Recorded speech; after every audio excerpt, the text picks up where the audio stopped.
Alright, so we're out here at the Dirt Farm Brewery out in Bluemont, Virginia, and let's take a little tour of my FJ60.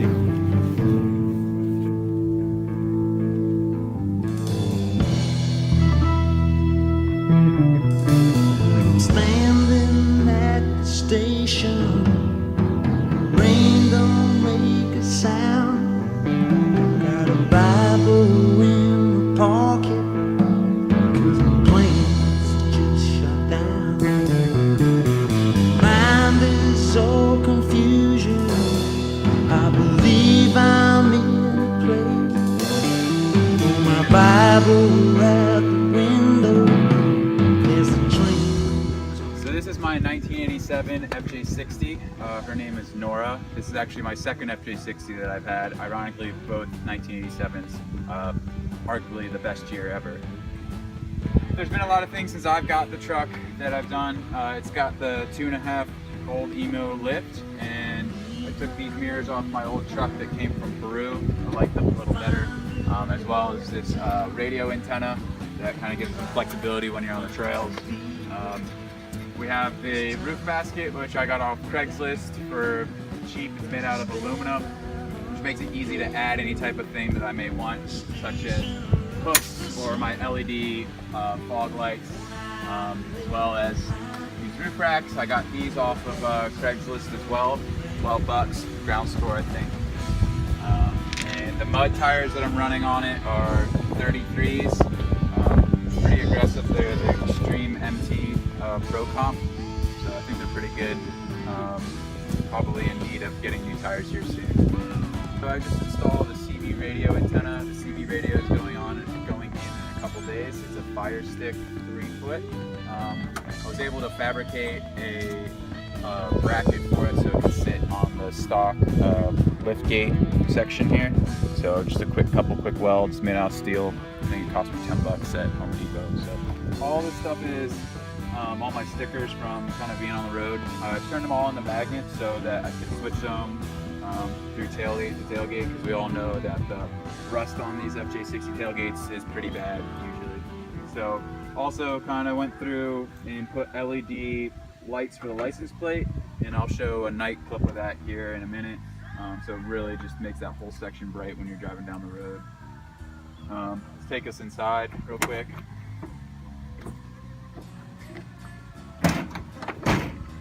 Got our 2 heavy boxes here for most of my tools. I bring all my tools on the trail and anything I may need, fluids and such. So also got a toolbox there, sleeping bag. So if we're like out on the trail, we can just throw the seats forward and sleep back there. Everything's LED. Again, I'll flip to a clip of this light getting turned on so you can see how bright it really is, as well as the main dome light. So this is just a really settle mod. I kind of like it. It's for a fishing rod that I have in here. Just took off the panel, so I'm able to access the fishing pole really easy. And you know, when you're down in the river, you can drop a line in if you want to. So, all right. So I have a high lift jack here mounted on the back of the aluminum basket. So it's pretty typical if you're on a trail. If something happens, you need to be able to get the vehicle up high. As well as if something happens on the back end of the trail, you can use my cop light to kind of get that around. I like the flexibility on it. It's an old school light, it's not LED, so it's not super bright, but it gets the job done. So when I first got this truck, the person that sold it to me told me the wheel flew off and crushed this fender in, and it was all dented. I'll put a picture in the video of what it looked like. I was able to just hammer it out and make it as good as I'm gonna make it. I'm not a body shop or anything, but I was able to put that back together. The frame, when I got it, had a whole bunch of surface rust on it. I kind of sanded that all off and painted the 2 coats of POR 15 through the frame and all the underbody just to kind of preserve it, especially that back area where the tailgate usually rusts out on the frame. So it's not gonna throw you under there, but it makes it look really good. Huge fan of POR 15 for sure. Alright, so let's move into the interior of the truck. So when I got this truck, it didn't have the original FJ60 seats. There were some other type. I took these out of another truck and installed them.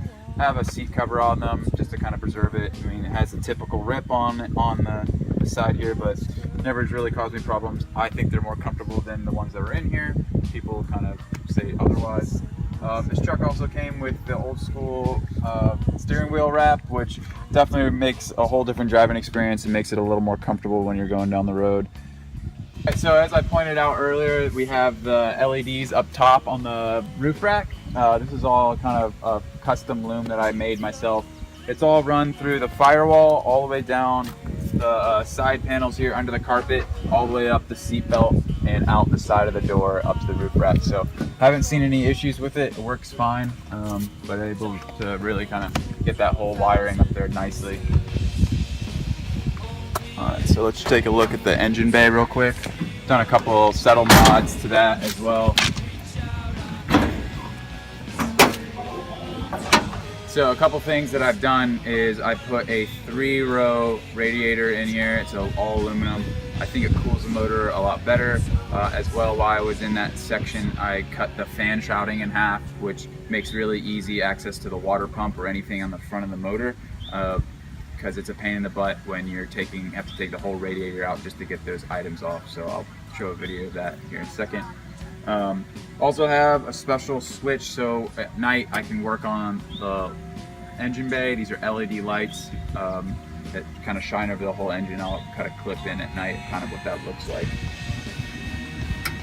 So on this side of the engine, I went ahead and did one of the classic mods, which is to desmog these 2F engines.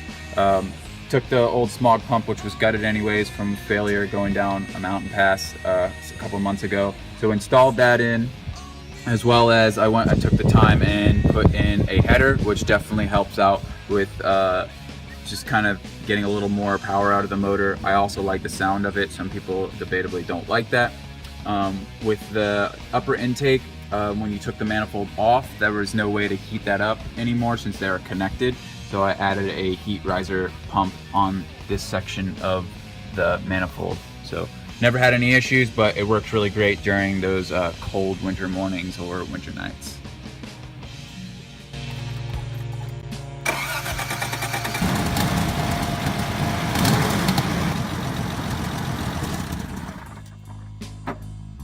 We have a couple sets of fog lights up front here, which they're not LED, but I like them because you can kind of flip them up and make them the amber fogs or the regular fogs. I usually run them like this at night, especially on the back roads here in Virginia. Gives you that center spot line that you're looking for on the road.